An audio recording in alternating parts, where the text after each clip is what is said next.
Merci d'être avec nous sur la première chaîne d'information en continu du Burkina Faso émettant depuis Ouagadougou, capitale du pays des hommes intègres. Amis de la liberté, de la démocratie et de la bonne gouvernance, salut à tous et à chacun et bienvenue à cet entretien avec une star planétaire, on le dira ainsi, un artiste reggae engagé, Doumbia Moussa à l'état civil. Tiken Jah Fakoly est avec nous, bonsoir. Bonsoir. On a envie de dire Tiken Jah Fakoly, 55 ans aujourd'hui, comment va Tiken Jah Fakoly pour ces mélomanes, ces fans qui nous regardent actuellement? Moi je vais bien, je vais très bien et j'ai beaucoup de chance. Vous savez, il y a des gens qui commencent une carrière, 5 ans après ils n'existent plus. Et ça fait plus de 30 ans, presque 30 ans que je suis là et que je sors des albums chaque 2-3 ans et que ma musique est consommée et que je suis suivi. Et que, voilà, même à 55 ans aujourd'hui, je pense que j'ai plus de monde aujourd'hui au spectacle en France ou un peu partout dans le monde qu'il y a 10 ans ou 15 ans en arrière. Donc je vais très bien. 55 ans, un grand-père heureux ou... Un grand-père heureux, oui. Un grand-père heureux. J'ai 4 petits-enfants.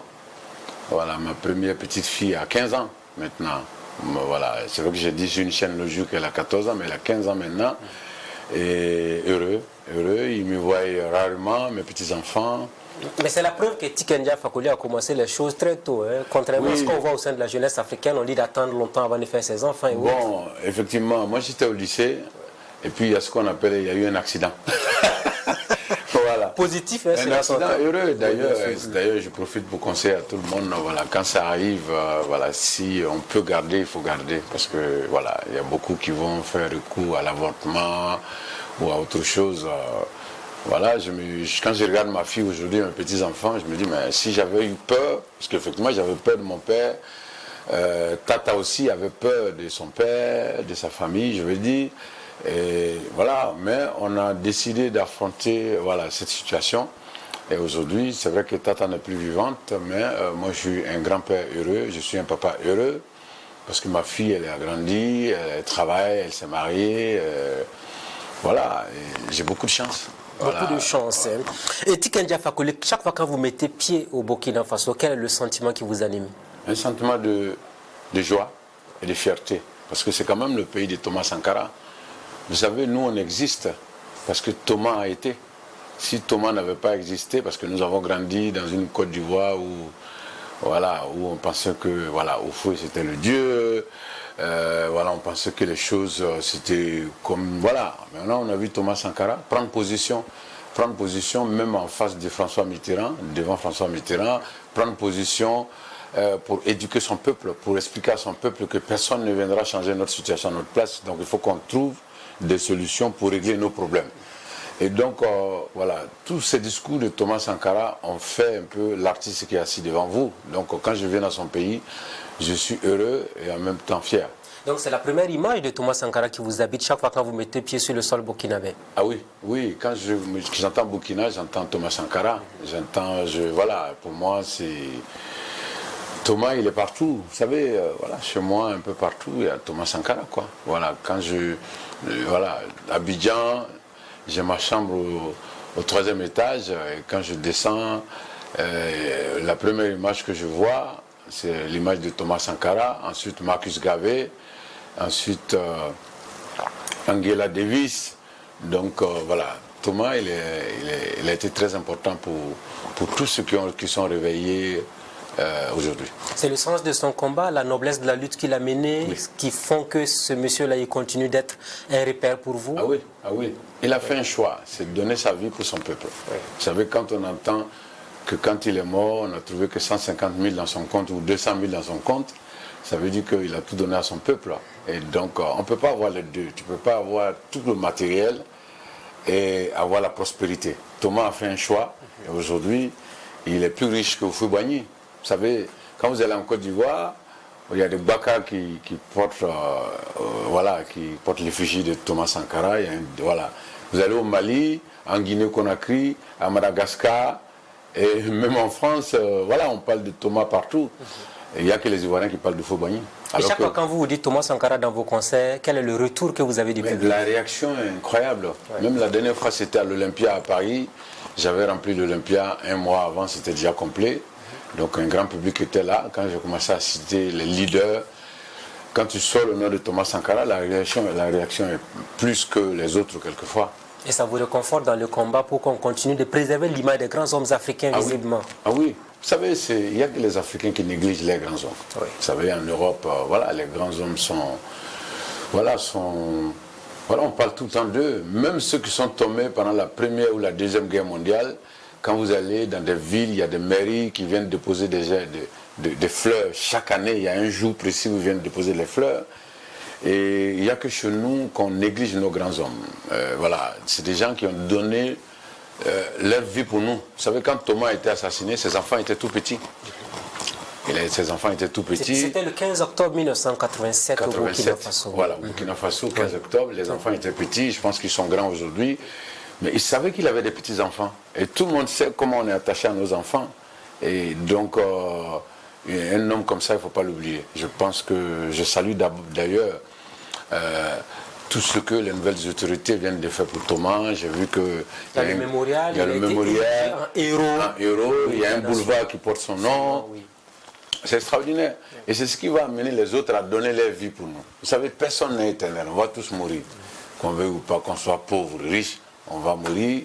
Et la bonne mort, c'est de laisser son nom dans l'histoire. Et c'est ce que Thomas a fait. La bonne mort, c'est de laisser son nom dans l'histoire. Est-ce là un appel à la jeunesse africaine, à tous les dirigeants du continent africain de votre part? Ah oui, il y a deux portes. Oui. Il y a la porte de l'histoire, il y a deux, il y a la grande et il y a la petite. Donc Thomas a choisi de rentrer par la grande porte. C'est pourquoi des années et des années après sa mort, on parle encore de lui. Et on parlera de Thomas 100 ans ou 200 ans après aujourd'hui.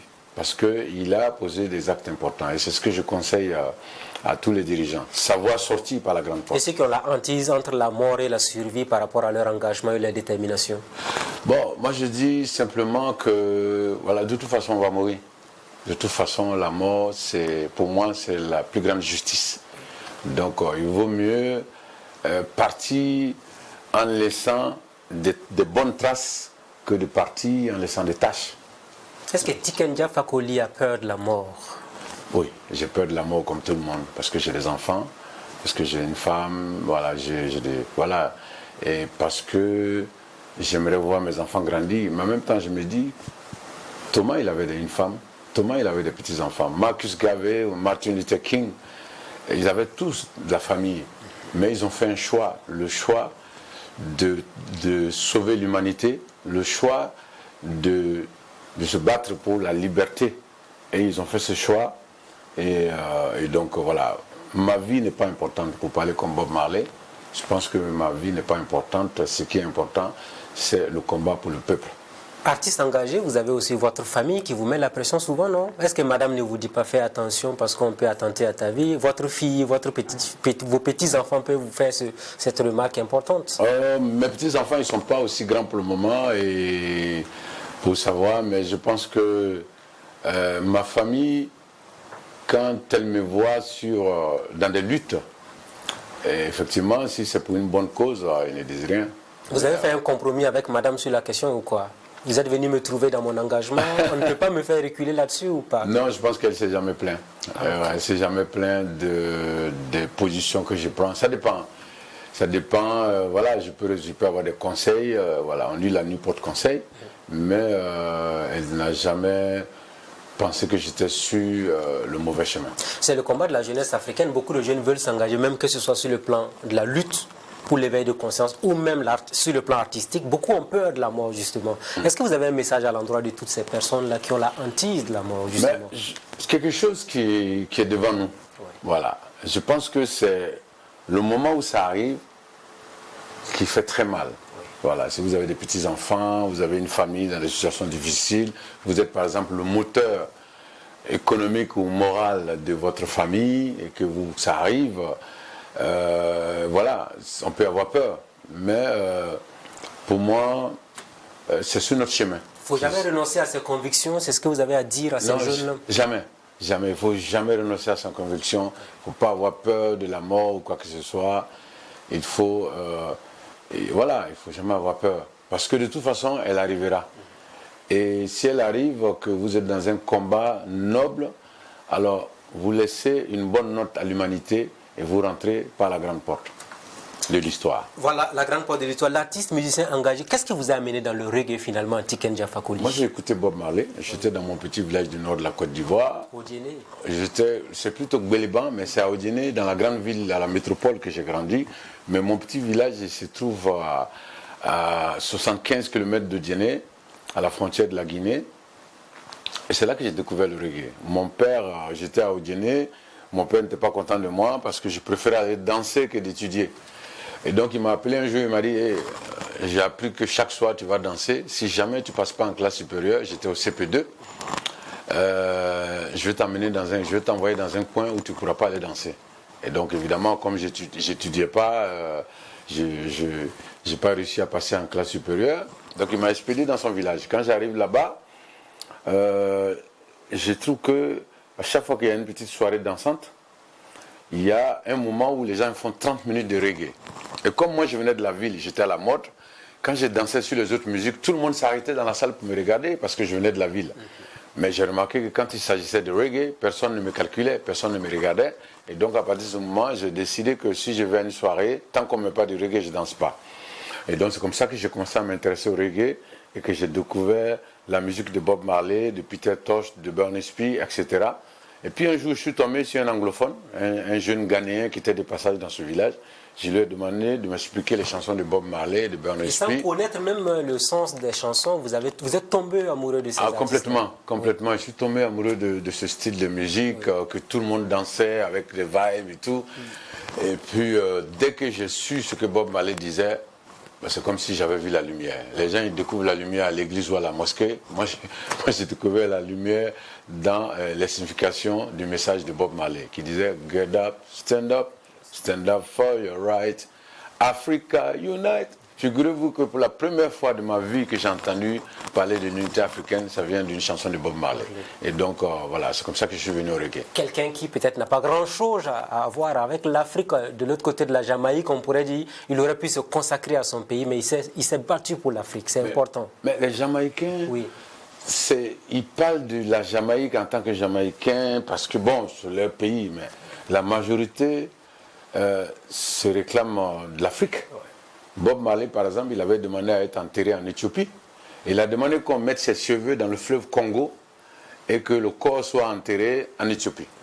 Donc tous ces pays-là sont des pays africains. Donc la majorité des Américains, en tout cas, parlent de l'Afrique comme leur pays, comme leur continent. Et je pense que pendant des décennies, ils ont même essayé de venir en Afrique. Figurez-vous que Marcus Garvey avait un moment rencontré le Ku Klux Klan, qui était pourtant très raciste aux États-Unis.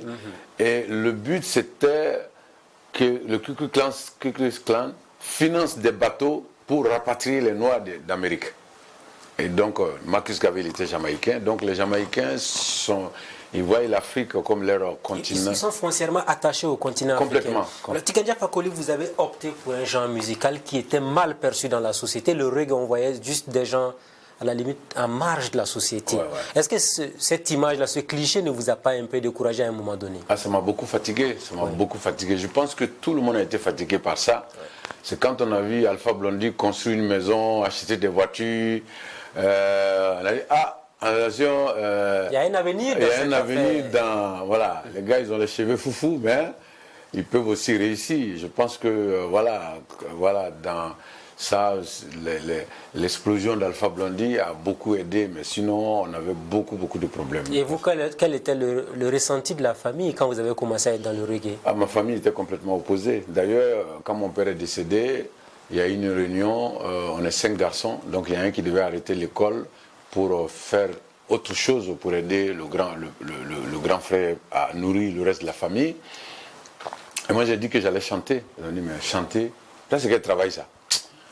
Quitte là-bas, ouais. Donc, ils m'ont donné 100 000 francs pour faire du commerce entre la Guinée et la Côte d'Ivoire. Donc, j'achetais des œufs de poule, des œufs à Odiéné et j'allais vendre dans une ville de Guinée qui s'appelle Cancan. Et j'attendais l'argent des œufs là, j'attendais 2 semaines que ce soit vendu.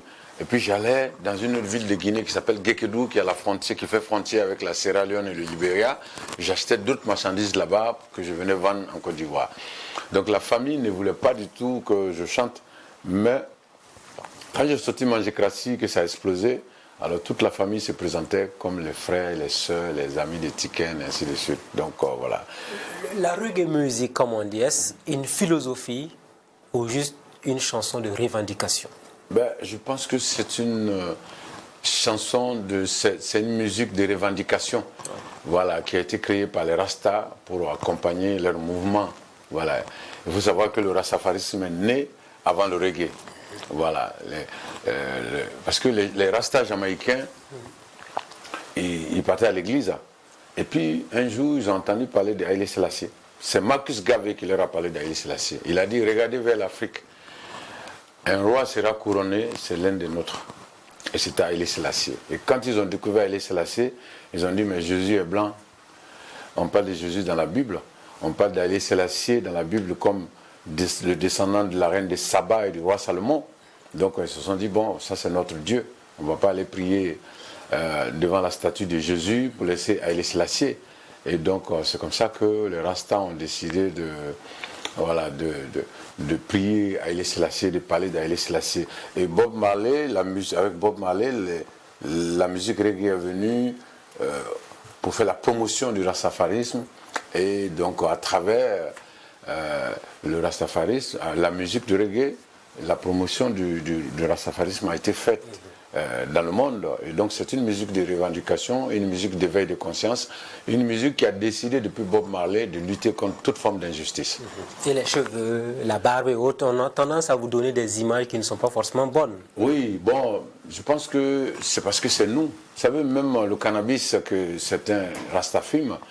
Vous n'en fumez pas, Tiken ne prend pas le cannabis? Je pense que je suis un grand-père et un père. Ce débat, je n'en parle pas dans les médias pour ne pas influencer. Donc ça, c'est ma réponse. Non, mais est-ce que Tiken prend ou il prend pas? Non, mais je pense que j'ai répondu à la question. Non, vous n'avez pas répondu justement. Si, non, je dirais que je ne peux pas parler de ça dans les médias. Mais après, on peut parler de ça, je peux vous expliquer des choses. Qu'est-ce que vous avez à cacher là-dessus? Non, je n'ai rien à cacher, mais cela ne doit pas sortir de ma bouche dans les médias. Parce que je ne veux aucunement influencer mes enfants et mes petits-enfants. Est-ce que ça vous désole, vous, de voir qu'on colle tout ce qui est négatif souvent au Rasta aujourd'hui dans le continent africain?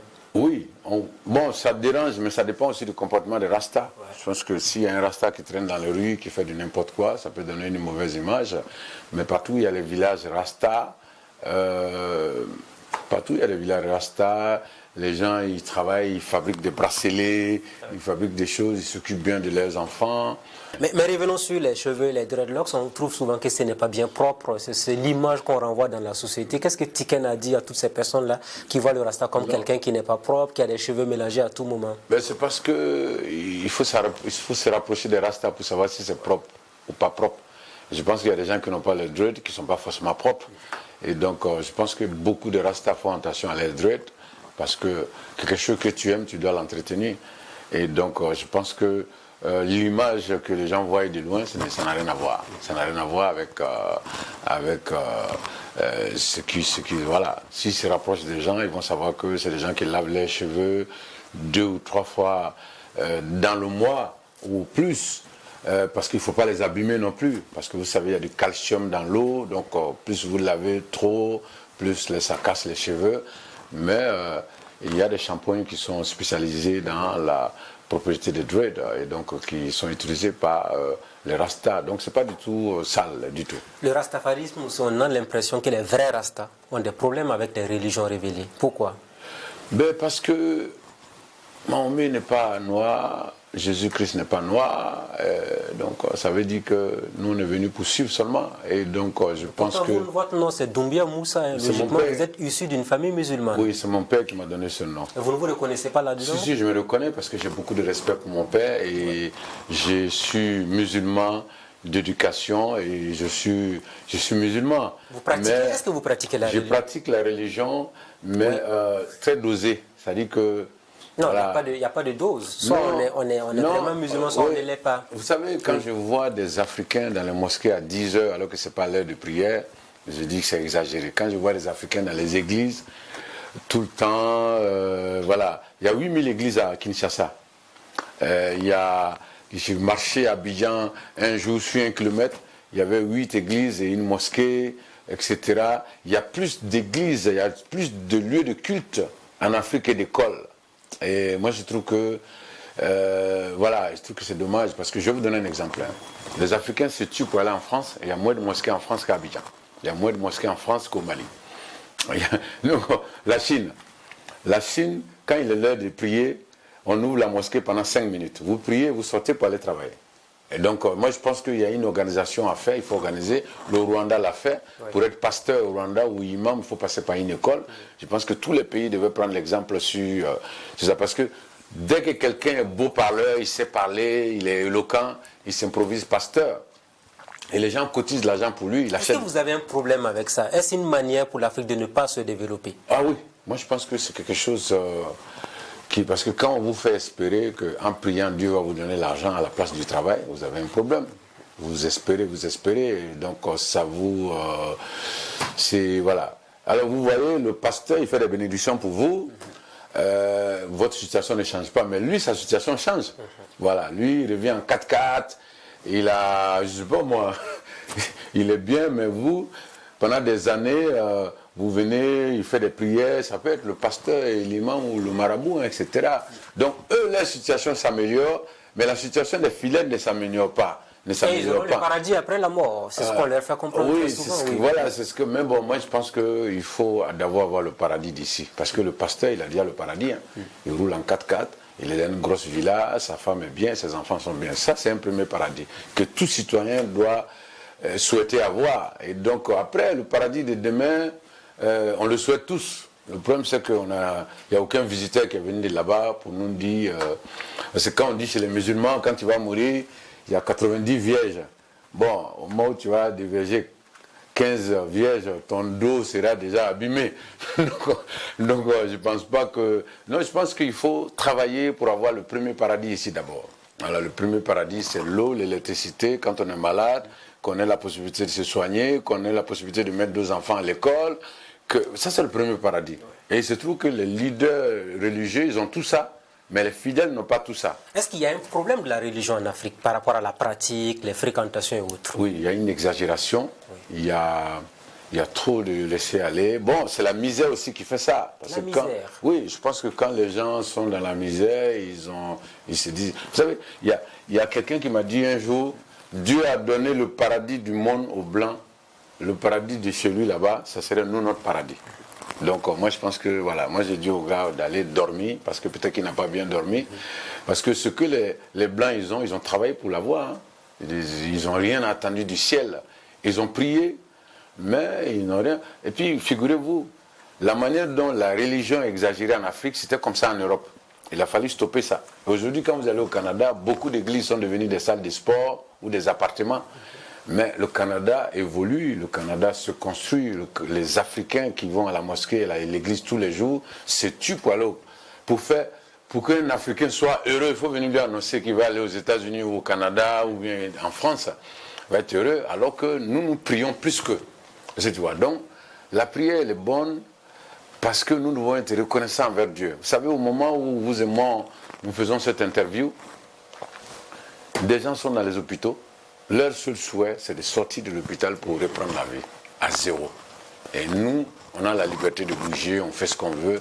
Et rien que pour ça, on doit prier Dieu. Il y en a qui disent qu'il faut repartir vers nos ancêtres, vers notre culture. Est-ce que votre avis là-dessus? On a vu que vous avez chanté pour Soundiata Keïta, par exemple, pour montrer que c'était un grand homme qui a une histoire à raconter pour le continent africain. Oui, tout peuple qui abandonne son passé, ses ancêtres, est en aventure. Je pense que... Il ne faut pas rejeter.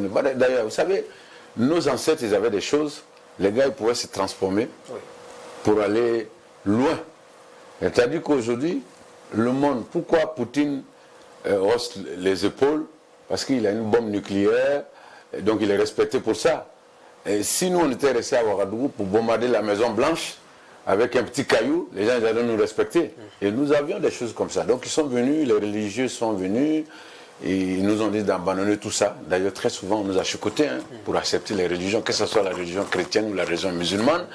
On a été quelque part obligés. Ils venaient dans un village. Si vous êtes chrétien, vous venez à l'église, ils vont vous donner le sac de riz, ils vont mettre vos enfants à l'école, ils vont vous donner des habits. Comme ça, vous êtes les plus beaux du village et les autres, vous voyez ça, ils viennent.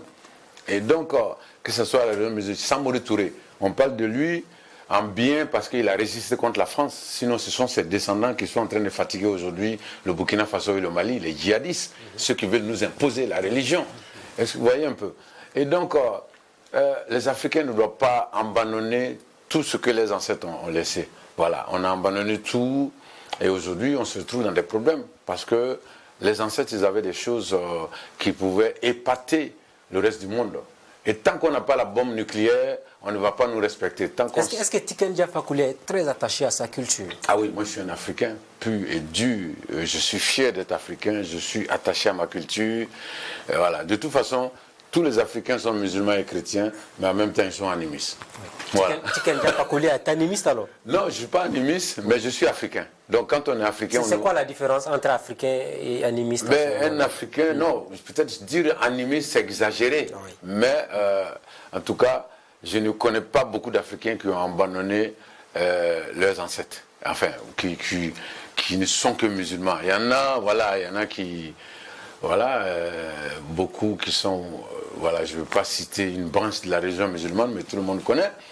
Il y en a qui sont à fond dedans, mais je pense qu'ils restent africains quand même. Peut-être qu'ils ne le disent pas, mais ils savent que les anciennes choses sont des réalités, qu'il ne faut pas les abandonner. S'accrocher à sa culture. Est-ce là tout le sens de la chanson, le descendant des Fakoly, où on cite un peu la généalogie? Est-ce que c'est là l'objectif recherché pour qu'on connaisse notre histoire? Mais bien sûr, bien sûr. Vous savez, on ne se rend pas compte, hein, mais quand tu vas au Mali aujourd'hui, oui. Tu vas au Mali aujourd'hui, on ne dit plus Ani Soroma. Ani Soroma, ça veut dire bonjour. Oui. On dit salam alaikum. Mais c'est arabe.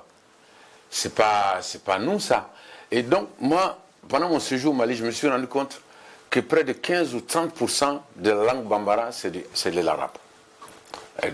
Et donc, ça fait qu'on abandonne. On ne sait même pas la signification de nos noms. Vous savez que le nom Keïta, Soundiata Keïta est le premier Keïta de la planète. Et Keïta, ça veut dire l'héritier. Quand Soundiata est né, les femmes dansaient avec l'héritier est né, l'héritier, c'est ça qui est devenu Keïta. Sinon, le père de Soundiata s'appelait Mangan Konfata. Les gens disent qu'il était Konaté. Vous voyez un peu. Et donc, tous nos noms ont des significations. Que ce soit les noms Moussi, les noms... voilà, les ethnies du Burkina. Je pense qu'il faut demander aux vieux qui sont en train de mourir. Parce que nos noms ont des significations. Et si nous, on ne sait pas les significations de nos noms, nos enfants ne le sauront pas et ça peut disparaître. Et aujourd'hui, vous verrez l'Afrique. Hein, on n'est pas blanc, on n'est pas arabe, on est assis entre deux chaises. Voilà. Heureusement que le Burkina Faso a décidé de mettre le Faso d'Anfani en valeur. Et donc, moi, d'ailleurs, je voudrais dire au président burkinabé d'instaurer une journée spéciale où tout le monde doit s'habiller en Faso d'Anfani. Cela va faire travailler tous les artisans pendant l'année. Pendant toute une année, et ça va être beau, vous voyez, parce que c'est différent. Je pense que toutes les régions ont leur spécificité, et ça va être quelque chose de coloré. Imaginez. Ça fait partie de la particularité du peuple burkinabé. Je reviens sur cette chanson, le descendant de Fakoly. Il a fallu citer pour que tout le monde connaisse un peu d'où vient Tiken Jah Fakoly. Oui, c'est important. Mon ancêtre s'appelait Fakoly Koumba Fakoly Daba. Oui. Il a été l'un des chefs de guerre de Soundiata Keïta. Il y a eu 5 guerres pour libérer le Mandé. Et Fakoly Koumba était le neveu de l'adversaire de Soundiata Keïta. Donc il a eu des problèmes avec son oncle et il a décidé de combattre son oncle parce que son oncle était injuste. Son oncle a été injuste envers lui. Et donc il a rejoint Soundiata Keïta à la veille de la 5e guerre. Il est arrivé la nuit et lui il savait qu'il fallait mettre des ergots de coq sur les flèches. Et que dès que l'ergot de coq va toucher Soumangourou Kanté, son pouvoir sera anéanti. Et donc c'est Fakoly qui a donné ce secret-là à Soundiata Keïta. Et Soundiata a demandé, la même nuit qu'on tue des coqs, plusieurs coqs, et ils ont utilisé les ergots qu'ils ont mis sur les flèches, et puis Soumangourou Kanté a été battu. Donc aucun griot ne peut parler de l'empire du Manding de la victoire du Mandin sans parler de Fakoli Kumba, Fakoli Daba. Et ça, c'est enseigné dans les écoles au Burkina Faso. Il y a aussi le fait que vous soyez forgeron. Le forgeron a un rôle important dans la société, même si on a tendance à croire qu'avec l'évolution, le mimétisme, on a tendance à les négliger, les forgerons en Afrique aujourd'hui. Mais on néglige tout le monde, même les griots, alors que chacun avait son rôle. Oui. Voilà. Fakoli était forgeron. C'est Fakoli et ses apprentis qui fabriquaient les armes pour l'Empire Soso. Pour Soumangourou Kanté. Certains même disent que les forgerons, si on les avait remis au goût du jour, la guerre dans laquelle nous sommes aujourd'hui aurait pu être éventuellement mieux combattue. Nous avons abandonné notre culture, nous avons abandonné complètement ce qu'on avait de bien. Voilà. Même les griots avaient les places. Mais je pense que c'est les griots même qui ont gâté l'affaire. Parce qu'il y a plus de griotisme alimentaire aujourd'hui que de vrai griotisme. Je vous dis, il y a une famille qui est griot dans le Manding, c'est les Kouyaté. Uniquement les Kouyaté. Tout le reste là, c'est quoi finalement? Tout le grillage, ils sont des griots de circonstances. Oui. Voilà. Diabaté, il y a des Diabatés qui sont griots, mais les Diabatés sont traorés. C'est deux frères qui sont allés à la chasse des primes, ils ont tué le buffle, et le grand frère était tellement content de son petit frère, était tellement fier de son petit frère qu'il a dit Nkoro, ni Tumbe, ni Tunkera Djelie, personne n'allait te résister. C'est ce Djambagaté qui est devenu Diabaté.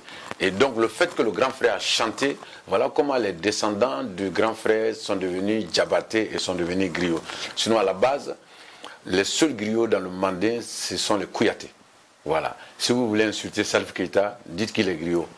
Voilà. Et il va se fâcher parce qu'il n'est pas griot du tout, il est un griot de circonstances. Il est devenu griot parce qu'il a découvert un talent en lui. Et il a utilisé ce talent pour devenir ce qu'il est. Il n'est pas griot qui veut, mais c'est une histoire qui est liée au griot. Revenons donc, Tiken Fakoli, sur votre parcours musical, artiste engagé avec toutes les conséquences qui vont avec. L'exil au Mali, finalement, vous étiez obligé de fuir votre pays, la Côte d'Ivoire. Ouais. Alors, racontez-nous comment vous êtes parti de la Côte d'Ivoire après les menaces de mort. Moi, j'étais en France et des militaires ont débarqué chez moi. Ils disaient qu'ils venaient me dire bonjour, mais ils étaient armés et le visage était bizarre. Il n'y avait que ma fille à la maison, qui a même sauté par la fenêtre pour aller chez les voisins. Et puis, il y avait un parmi eux, les militaires, qui me connaissait et qui m'a appelé, qui m'a dit de ne pas rentrer en Côte d'Ivoire, parce qu'il y avait une liste qu'on appelait la liste de l'escadron de la mort. Apparemment, il y avait mon nom. C'était sous le pouvoir de Laurent Gbagbo. Laurent Gbagbo. Oui.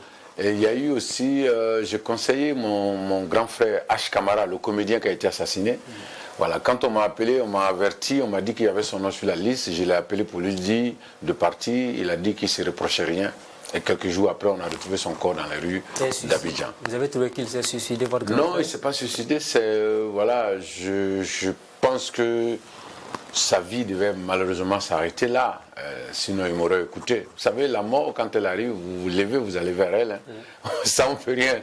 Voilà, donc je pense que c'est ça. Et H. Kamara, je l'ai appelé, voilà, donc malheureusement, ça s'est passé comme ça et c'est dommage. Pourquoi les escadrons de la mort ont voulu vous éliminer en Côte d'Ivoire en son temps? Je pense que, d'abord, c'était le nord contre le sud. Oui. Et le pouvoir était dans la mer du Sud. Donc le Sud, voilà, les gens voulaient tuer quelqu'un qui est connu par tous les gens du Nord, pour traumatiser les gens du Nord. Donc moi, je suis une star de reggae international, je viens du Nord. H. Kamara, c'était l'un des comédiens ivoiriens les plus connus, en tout cas en Côte d'Ivoire, puisqu'il passait tous les samedis à la télé, dans Faut pas fâcher, une émission que vous connaissez. Donc je pense que l'objectif, c'était d'assassiner quelqu'un du Nord pour traumatiser les gens. Et je pense que c'est ça. Et donc voilà, moi j'ai été averti, j'ai été sauvé, je suis devant vous aujourd'hui. Et j'aurais souhaité que H. Kamara fasse la même chose. Ouais. Laurent Gbagbo, vous avez mis de l'espoir sur lui et puis vous a trahi entre-temps, ou vous n'avez jamais compté sur lui en tant que chef d'État? J'étais un militant, un sympathisant de Laurent Gbagbo. Un sympathisant de Laurent Gbagbo. Au temps de Houphouët-Boigny, j'étais à Odiéné, il y avait une famille, quelques hommes d'Odiéné qui étaient militants du FPI. Et donc personne ne voulait les parler, puisque tout le monde était au fouettisme. Même mon père était au fouettisme. Donc, mais comme moi j'étais au début de ma carrière, et donc voilà, je parlais avec tout le monde. Donc voilà, je parlais avec les gens du FPI, parce que je trouvais que Houphouët, ça faisait longtemps qu'il était au pouvoir. Vous connaissez la papacratie, je ne pouvais pas en parler à la maison, sinon je me faisais chicoter. Mais dehors, je trouvais qu'il fallait un changement. Donc j'étais un partisan du changement jusqu'à ce que voilà, Laurent Gbagbo devienne président et qu'il applique la politique de l'ivoirité. Pour moi... Et ça vous a choqué, hein? Vous avez trouvé que c'était un recul pour la Côte d'Ivoire? Ah oui, mais ça fait beaucoup de mal à la Côte d'Ivoire. Je pense que c'était des discours pour empêcher un candidat. Voilà. Il aurait fallu simplement que tout le monde soit candidat et qu'on aille aux élections après la mort de Houphouët-Boigny, et puis tout le monde allait se sentir bien, puisque le peuple allait choisir. Mais c'était une technique, malheureusement, parce qu'ils avaient simplement peur de leurs adversaires. Voilà. L'exil, justement, parlons-en. Est-ce que c'est facile d'être un exilé? C'est très difficile quand on est loin de son pays, de sa famille. Voilà. Mais moi, mon exil n'a pas été très difficile, puisque j'ai été adopté par les Maliens. Je peux même dire que je me sens mieux au Mali qu'en Côte d'Ivoire, même aujourd'hui. Si vous venez me voir au Mali, je suis le roi. Je suis le roi parce que les Maliens m'ont adopté, parce que, voilà, je suis chez moi au Mali, et donc ça m'a facilité l'exil. Mais je sais que pour beaucoup de personnes, c'est très difficile, notamment les Ivoiriens qui sont allés au Ghana. Je sais que ça a été difficile pour eux. Il y a d'abord la barrière de la langue. Il y a... voilà, et donc je sais que l'exil, c'est très difficile. Mais il y a quand même un pincement au cœur, parce que la terre de ses ancêtres qu'on abandonne par la force des choses, il y a des nuits où vous ne dormez certainement pas. Ah oui, les premières semaines ont été très très difficiles. Les premières semaines... vous ne souhaitez pas que ça arrive à même votre pire ennemi, hein? Non, je ne souhaite pas. Je pense que chacun est mieux à la maison, quoi. Je ne souhaite pas du tout que l'exil arrive même à mon ennemi. Il faut être à la maison. Est-ce que l'exil vous a fortifié dans votre engagement? Complètement. C'est l'exil au Mali qui a fortifié mon panafricanisme. Le fait que les Maliens m'aient montré que je suis chez moi, voilà. Jamais on m'a montré que je suis bon, une fois, mais ça a été rectifié. Parce qu'il y a des Maliens qui voulaient me mettre les bâtons dans les roues, parce qu'ils m'ont invité pour un concert, j'ai demandé une sono qu'ils n'ont pas pris. Et donc... au début, j'ai dit, je ne joue pas avec cette sono, mais après, je me suis rendu compte que j'ai fait la promotion et que mes fans vont être là, qu'il faut que je vienne jouer. Donc, j'ai demandé à jouer. Après, dans l'après-midi, je les ai appelés pour dire que je viens jouer. Et ils m'ont dit, OK, tu viens à 21h. Mais quand je suis venu à 21h, ils ont mis des gendarmes à la porte pour m'empêcher d'accéder au stade pendant que mes fans attendaient dans le stade. Et le lendemain, ils ont porté plainte contre moi. C'est Interpol qui a arrêté mes musiciens. Heureusement qu'ils étaient français, de nationalité, ils ont été libérés. Mais c'est le président ATT qui a rectifié ça. Le président ATT, dès qu'il a appris ça dans les journaux, il a tout fait pour ne pas que ça aille loin, parce qu'il a dit que c'est une honte pour le Mali. Mais sinon, à part cette petite tâche, personne ne m'a montré. Ça vous a marqué un peu? Complètement. Ouais. Complètement, ça m'a marqué. Le président ATT a... Le regretté président ATT. Le regretté ATT, président ATT était un chef de famille, c'était un grand homme. D'ailleurs, le Mali le regrette, alors qu'il a été insulté, il a été malmené.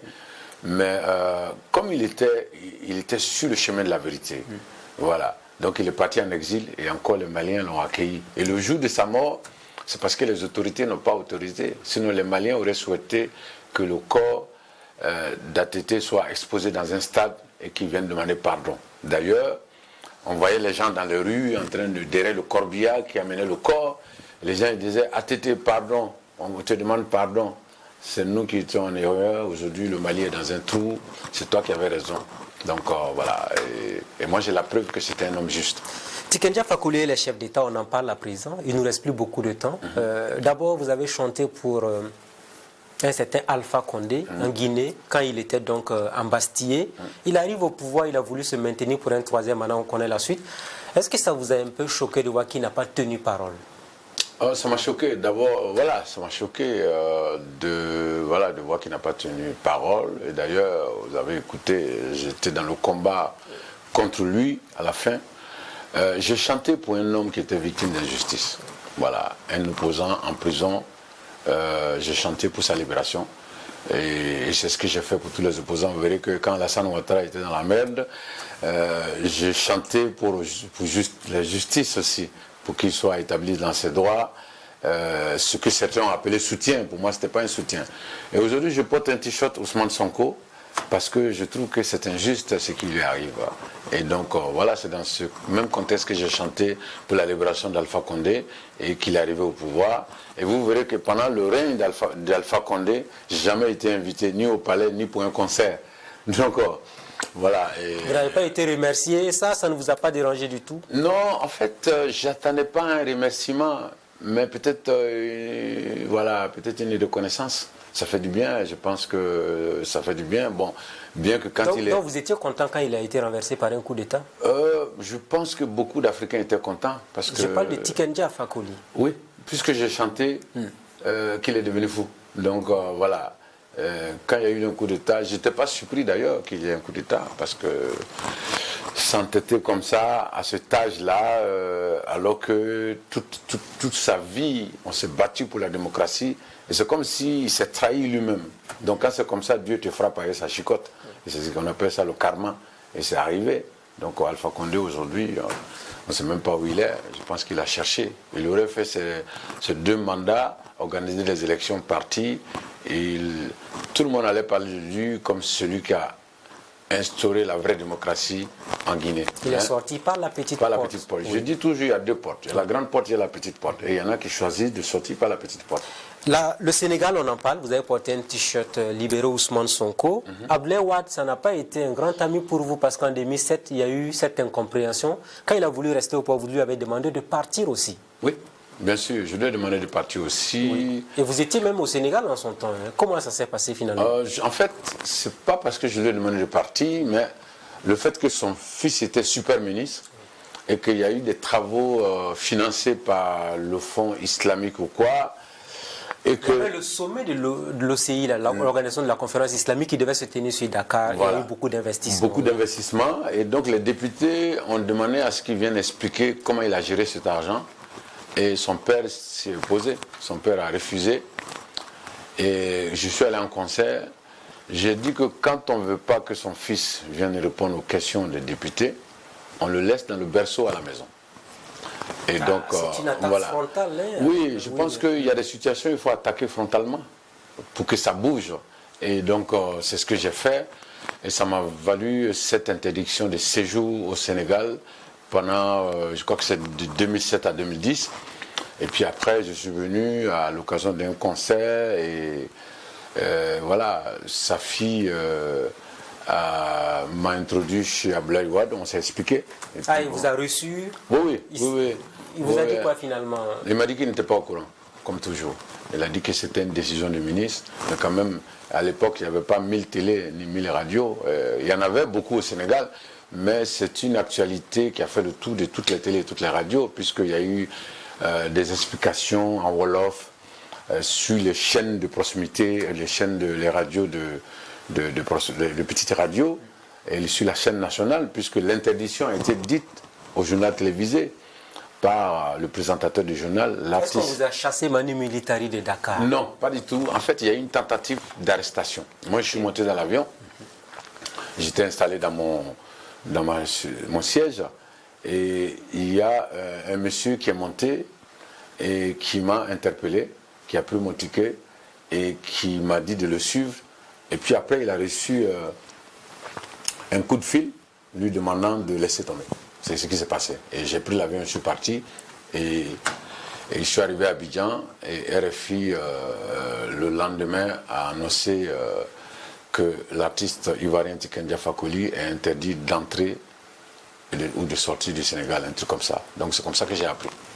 Le Sénégal, aujourd'hui c'est Ousmane Sonko.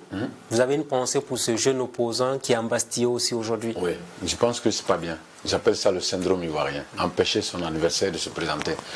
Mais quand Dieu choisit, tu ne peux pas empêcher. Oui. Qu'est-ce qui n'a pas été fait contre Alassane Ouattara? Aujourd'hui, il est président. Mandat international, voilà, tout a été fait. Mais Dieu avait choisi qu'il devait être là. Et il est là. Et Dieu, c'est le peuple. Et aujourd'hui, moi, je voyage beaucoup. Chaque fois que je rencontre des jeunes Sénégalais, je fais un sondage. Sonko ou Macky Sall, c'est toujours Sonko. Je pense que sur 100 personnes, il y a 95 personnes qui me disent Sonko. Et donc, je pense que c'est quelqu'un de très populaire. Et puis voilà, je pense qu'aujourd'hui, on veut aussi empêcher Sonko, parce qu'on ne veut pas que l'AIS ait un port. L'histoire est en train de s'écrire. Oui. Vous souhaitez donc la libération de Ousmane Sonko. Ousmane Sonko, et qu'il soit candidat. Et s'il est candidat, je peux prophétiser qu'il sera le prochain président du Sénégal. Attendons de voir ce que Dieu nous réserve. Comme vous dites, c'est Dieu qui donne le pouvoir. Voilà. La Côte d'Ivoire, on en parle encore un instant. Balayeur balayé, c'était le cas de Robert Gueye. Est-ce que c'est une leçon pour la plupart des dirigeants africains, ce qui s'est passé à Robert Gueye? Je pense que c'est une leçon pour les dirigeants. Et c'est même une leçon pour les militaires actuels qui sont au pouvoir. Voilà, je pense que le mieux, c'est de faire ce qu'on peut faire, organiser des élections et partir. Même si nous sommes dans une situation d'exception aujourd'hui, parce que ces pays où les militaires sont au pouvoir aujourd'hui, à part la Guinée, ces 3 pays sont en guerre contre le terrorisme. Tout le monde sait, la guerre contre le terrorisme, c'est la guerre contre un invisible. Il est partout. Et donc, ce que je peux conseiller à tous les militaires qui sont au pouvoir, c'est de ne pas trop rester. Parce que l'usure du pouvoir, on se fait détester. Voilà. Quand on reste longtemps au pouvoir, dans le temps, on peut perdre l'aura qu'on a, on peut perdre le soutien qu'on a. Et donc, jouer son rôle et puis être bref et partir. Si vous avez posé des actes importants, visibles, c'est sûr que le peuple va vous réclamer. Ça, c'est certain. Ça s'est passé avec ATT au Mali. Ça s'est passé avec ATT. Il avait organisé la transition, il est parti. Et il est revenu. Il est revenu, il a fait 2 mandats. Et donc, je pense qu'il y a 2 choix. Il y a le choix d'être comme ATT, de finir comme ATT, même s'il est fini par un coup d'État, mais je vous ai dit tout à l'heure, les Maliens ont regretté, pour finir, être tué comme un chien, comme Robert Gueye. Oui. Donc je pense que c'est ces 2 choix-là qui se présentent aux militaires qui sont au pouvoir. Donc, s'il y a un conseil que je peux donner, c'est ça. Les chansons cultes de Tiken Jah Fakoly, Quitte le pouvoir, qui est chanté un peu partout sur le continent. Chaque fois qu'on veut chasser un président, c'est à vous qu'on fait référence. Ça vous fait quoi de voir ça? Ça me fait plaisir parce que ça veut dire que la carrière, elle restera, elle brillera pendant un bon moment, comme Bob Marley aujourd'hui. Vous savez, aujourd'hui on chante Get up, stand up for your right, lève-toi et défends tes droits. Africa Unite. Aujourd'hui, nous sommes dans une situation où on veut que l'Afrique soit unie. Donc, que mes chansons soient chantées dans les manifestations, souvent quand les gens réclament justice. Quitte le pouvoir, on en a marre, le pays va mal. Voilà, ça me fait plaisir. C'est un sentiment de fierté quand je vois ça. Ça veut dire que même si je quitte ce monde aujourd'hui, la musique sera utilisée. Tiken Jah Fakoly, on n'a plus beaucoup de temps. On s'achemine vers la dernière vraiment ligne droite de cette émission. Je vais vous entendre sur les institutions africaines, la CEDEAO, l'Union africaine et autres. Est-ce que vous pensez que ces structures-là doivent faire leur mutation pour apporter véritablement une nouvelle dynamique de développement au continent? Mais complètement. Elles doivent faire une mutation, elles doivent s'adapter à l'actualité, elles doivent rechercher une nouvelle crédibilité. Vous savez, la CEDEAO et l'Union africaine, vous faites un micro-trottoir, les gens ne connaissent pas. Hein.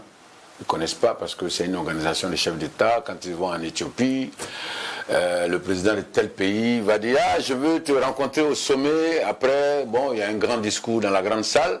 Mais après, c'est les réunions. Voilà, je veux voir le président gabonais, je veux voir ceci. Donc, les gars, c'est les meetings. C'est la même chose que la CEDEAO, qui n'est plus du tout crédible et qui, aujourd'hui, gagnerait à faire une mutation ou à se réhabiliter au niveau de la crédibilité. Et l'Union africaine, c'est la même chose. Pendant longtemps, j'ai espéré que l'Union africaine va se baser sur des artistes comme nous pour organiser des concerts dans tous les pays africains pour parler de l'importance de l'unité africaine. Mais ça n'a pas été fait. On préfère faire les réunions, on préfère... Voilà. Donc, pour moi, ce sont des organisations qui ne sont plus crédibles et qui gagneraient à faire une mutation, à se réhabiliter, parce que pour la jeunesse d'aujourd'hui... Voilà, vous savez, au sein de la CEDEAO, les règles ne sont pas respectées. Vous êtes malien, vous voulez venir au Burkina Faso, on va vous montrer que ce n'est pas votre pays. Les tracasseries. Les tracasseries, c'est des choses qui sont dans le texte de la CEDEAO qui sont claires et nettes. Et donc, les dirigeants d'en haut, nos dirigeants ne peuvent pas dire qu'ils ne sont pas au courant, parce que c'est facile de savoir. Il suffit d'envoyer des passagers dans les bus pour savoir s'il y a des tracasseries ou pas, et on résout le problème. Les marchandises qui doivent aller de pays en pays, il n'y a rien qui est respecté.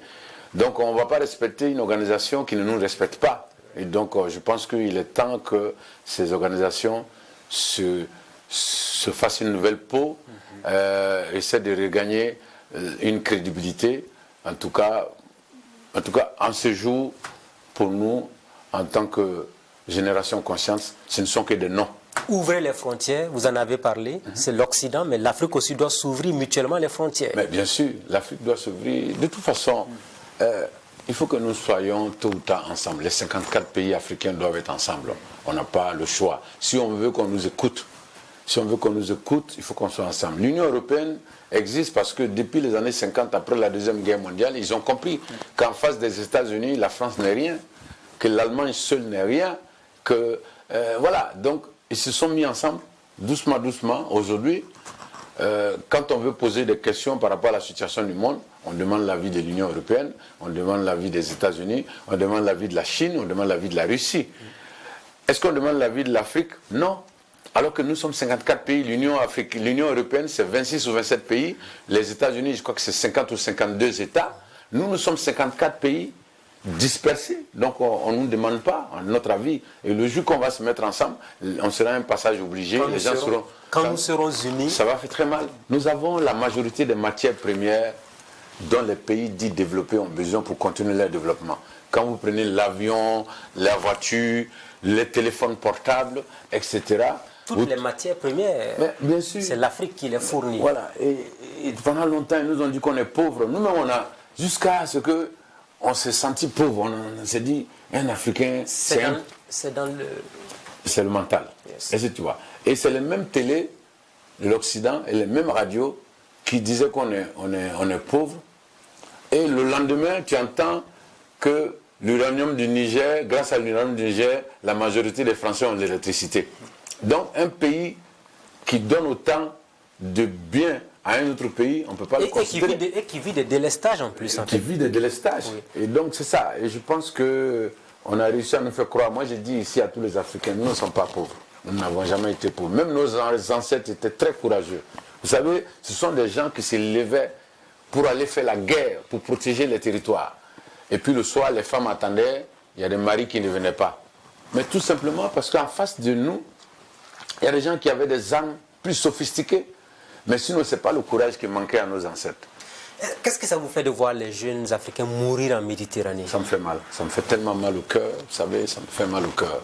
Parce que l'Afrique, c'est le continent de l'avenir. Fuir l'Afrique, ce n'est pas la solution. Nous pouvons faire de ce continent un paradis. Vous savez, rien que le soleil. Vous savez, aujourd'hui, vous appelez votre ami qui est à Paris. Depuis que l'hiver a commencé, c'est le même manteau qu'il porte. Hein. Donc, et puis c'est métro, boulot, dodo. Il n'a pas l'occasion de se balader comme ça. Et donc, nous avons le soleil, il pleut, on a des terres fertiles, nous sommes costauds. Et puis, voilà. On sait aller. On n'a pas besoin d'aller dans le désert, aller en Algérie, en Libye, mourir en Méditerranée. Mais on n'a pas besoin. Vous avez vu beaucoup de jeunes Africains en Europe dans la misère. Mais beaucoup. La Méditerranée aujourd'hui est devenue l'un des plus grands cimetières de la jeunesse africaine. Et quand vous allez à Paris aujourd'hui, c'est une honte de voir des jeunes Africains dans les rues en train de quémander. Et c'est des jeunes qui ont payé 2 000 ou 3 000 euros, c'est-à-dire 2 millions ou 3 millions de francs CFA qu'ils ont donnés aux passeurs. Alors que 2 millions, tu donnes 3 000 euros à un petit blanc, il va monter un petit business, il va se débrouiller, il va arriver. Et donc, moi, ça me fait mal. Et c'est partout. Vous allez au Maroc. Au Maroc, les jeunes Africains noirs sont dans les rues en train de quémander. Mais comment vous voulez qu'on nous respecte si on se comporte comme ça? Comment est-ce que, si on a la main tendue partout, nos gouvernements ont les mains tendues, les citoyens ont les mains tendues, comment voulez-vous qu'on nous respecte? On ne peut pas nous respecter. Quel est le message de Tiken à la jeunesse africaine? La caméra est là. Mon message à la jeunesse africaine, c'est de leur dire, nous avons un beau continent, nous avons un grand continent. Nous avons l'un des continents les plus riches. C'est comme si ton père te laisse une terre. Si tu ne cultives pas, mais tu ne peux pas bénéficier des retombées de la terre. On te laisse la terre. Et puis, toi, tu ne fais pas d'oignons, tu ne fais pas de tomates, tu ne fais pas du riz, et tu penses que, voilà, Dieu va venir t'aider. Ouais, un peu. Donc, je pense que, je voulais dire aux Africains que Dieu, il aide ceux qui sont en mouvement. La preuve, je le disais tout à l'heure, moins de mosquées en Chine, La Chine est mieux développée que les pays africains. Moins de mosquées à Paris, moins d'églises à Paris. Alors nous, on se tue pour aller là-bas. Donc, parce que les Parisiens, ils se lèvent pour aller travailler, pour aller chercher du travail. Les Parisiens, ils font travailler leur tête pour créer des entreprises, etc. Voilà, c'est vrai qu'il y a une responsabilité des gouvernants qui doivent mettre des fonds pour soutenir les jeunes créateurs et les jeunes qui veulent faire des choses. Mais pour moi, il n'y a pas de raison d'aller se suicider là-bas. Alors que si vous avez un petit salaire, à Abidjan par exemple, ou voilà, et que les week-ends, vous pouvez aller à la plage avec votre famille, mais celui qui est à Paris, il n'a pas ça. Hein. Il n'a pas ça. Donc les gens oublient tout le temps la qualité de vie. Restons en Afrique. Restons en Afrique et faisons tout pour faire de l'Afrique un paradis, pour éviter que nos enfants aillent se faire suicider. Nos enfants et nos petits-enfants. Vous savez, nos ancêtres se sont battus contre l'esclavage. Nos parents se sont battus contre la colonisation. Et Dieu seul sait quel prix ils ont payé. Comme l'histoire a été racontée par le chasseur, donc par le colon, donc on ne connaît pas toutes les réalités. Maintenant, nous, notre mission doit être de tout faire pour réserver une Afrique où il fait bon vivre à nos enfants et nos petits-enfants. L'Afrique, la prochaine terre de l'immigration. Les gens viendront vers nous. Je suis convaincu que quand l'Afrique sera stable, c'est nous qui allons refuser le visa. Nous terminons par ça. Quand nous serons unis, ça va faire mal et c'est nous qui allons refuser le visa aux Occidentaux qui nous refusent le visa aujourd'hui. Merci Tiken Jah Fakoly. Merci d'avoir accepté l'invitation de Burkina. Il faut revenir au Burkina comme vous voulez, quand vous voulez. C'est votre pays et on ne le dira jamais assez. Merci beaucoup. C'est moi qui vous remercie. Amis de la liberté, de la démocratie et de la bonne gouvernance, ainsi prend fin ce rendez-vous avec l'artiste Tiken Jah Fakoly. Très bonne suite de programme à tous et à chacun. On se dit rendez-vous la semaine prochaine avec un nouvel invité. Bonsoir chez vous.